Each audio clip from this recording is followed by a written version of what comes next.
नमस्ते दोस्तों, स्वागत है आप सभी का हमारे इस वीडियो में। इस वीडियो में आप जानेंगे एकादशी माता की उत्पत्ति कैसे हुई। मार्गशीर्ष कृष्ण पक्ष की एकादशी तिथि को उत्पन्ना एकादशी व्रत मनाने की अनूठी परंपरा है। इसी दिन एकादशी माता की उत्पत्ति हुई थी, इसीलिए इस एकादशी को उत्पन्ना एकादशी कहा जाता है। जो भी श्रद्धालु एकादशी का व्रत शुरू करना चाहते हैं उन्हें उत्पन्ना एकादशी से ही इसकी शुरुआत करनी चाहिए। इस व्रत को करने से अश्वमेघ यज्ञ का पुण्य मिलता है। इस दिन प्रातः जल्दी स्नान कर ब्रह्म मुहूर्त में भगवान कृष्ण का पूजन किया जाता है। इसके बाद विष्णु जी एवं एकादशी माता की आराधना करते हैं। दीपदान और अन्नदान किया जाता है। इस दिन कई लोग निर्जला उपवास करते हैं। कथा सुनने पढ़ने का बहुत महत्व है। आइए अब जानते हैं एकादशी उत्पत्ति की पौराणिक कथा। स्वयं भगवान श्री कृष्ण ने धर्मराज युधिष्ठिर को एकादशी माता के जन्म की कथा सुनाई थी। सतयुग में एक राक्षस था मुर। उसके पराक्रम के आगे इंद्रदेव, वायुदेव, अग्निदेव कोई भी टिक नहीं पाए थे। इस कारण उन सभी को मृत्युलोक जाना पड़ा। हताश निराश होकर इंद्रदेव कैलाश गए। भगवान भोलेनाथ को अपना दुख बताया। शिवजी ने उन्हें विष्णु जी के पास जाने की सलाह दी। सभी देवता क्षीरसागर पहुँचे, जहाँ विष्णु जी निद्रा में थे। कुछ समय के बाद विष्णु जी के नेत्र खुले, तब देवताओं ने उनकी स्तुति की। विष्णु जी ने उनसे क्षीरसागर आने का कारण पूछा। तब इंद्रदेव ने उन्हें विस्तार से बताया कि मुर नामक राक्षस ने सभी देवताओं को मृत्युलोक में जाने के लिए विवश कर दिया है। सारा वृत्तांत सुन विष्णु जी ने कहा, ऐसा बलशाली कौन है जिसके सामने देवता टिक नहीं पाए। तब इंद्र ने बताया, इस राक्षस का नाम मुर है। यह ब्रह्म का वंशज है। उसकी नगरी का नाम चंद्रावती है। उसने अपने बल से सभी देवताओं को हरा दिया और उनका कार्य स्वयं करने लगा। यह सुनने के बाद विष्णु जी ने इंद्र को आश्वासन दिया कि वो उन्हें इस विपत्ति से जरूर निकालेंगे। विष्णु जी मुर दैत्य से युद्ध करने उसकी नगरी चंद्रावती गए।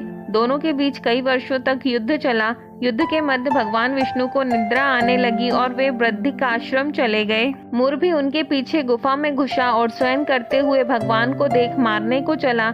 जैसे ही उसने अस्त्र शस्त्र उठाया, भगवान के अंदर से एक सुंदर कन्या निकली और मुर से युद्ध किया। दोनों के बीच घमासान युद्ध हुआ, जिसमें मुर मूर्छित हो गया। बाद में उसका मस्तक धड़ से अलग कर दिया गया। उसके मरते ही दानव भाग गए और देवता इंद्रलोक चले गए। जब विष्णु जी की नींद टूटी तो उन्हें अचंभा सा लगा कि यह सब कैसे हुआ। तब कन्या ने उन्हें युद्ध के विषय में विस्तार से बताया, जिसे सुनकर भगवान प्रसन्न हुए और उन्होंने कन्या को वरदान मांगने को कहा। तब कन्या ने कहा, मुझे ऐसा वर दें कि अगर कोई मनुष्य मेरा व्रत उपवास करे तो उसके सारे पापों का नाश हो जाए और उसे विष्णु लोक मिले। तब भगवान विष्णु ने कन्या का नाम एकादशी रखा और उसे मनचाहा वरदान दिया। उन्होंने यह भी कहा, इस दिन तुम्हारे और मेरे भक्त समान होंगे।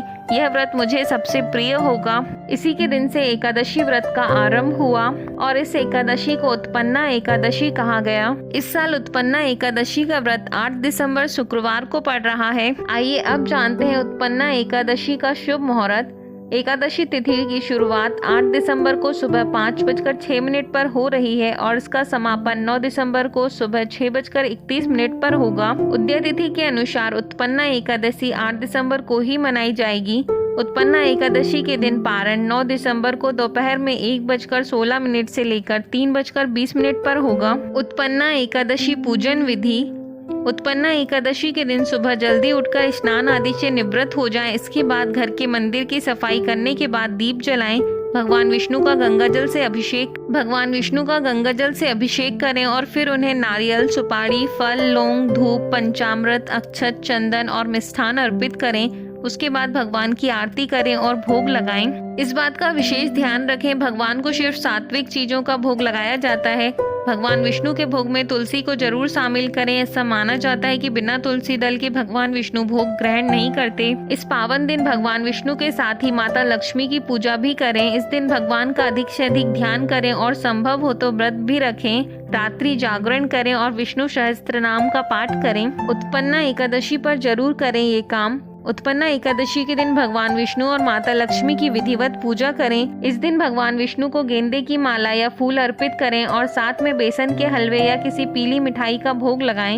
एकादशी पर पीले फलों, अन्न और वस्त्र का दान करें। एकादशी के दिन दक्षिणावर्ती शंख की पूजा जरूर करें और शंख में जल भरकर घर में छिड़काव करें।